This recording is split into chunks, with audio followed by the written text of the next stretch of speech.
श्री सुक्तम्।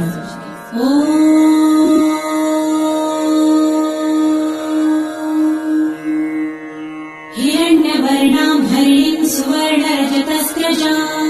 चन्द्रां हिरण्मयीं लक्ष्मीं जातवेदो महावः ताम आवह जातवेदो लक्ष्मीमलपगामिनीं यस्यां हिरण्यं विन्देयं गामश्वं पुरुषानहम्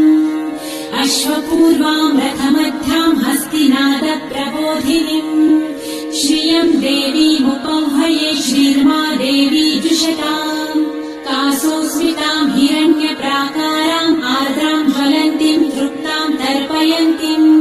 पद्मे स्थितां पद्मवर्णां तामिहोपह्वये श्रियं चन्द्रां प्रभासां यशसा ज्वलन्तीं श्रियं लोके देवजुष्टामुदारा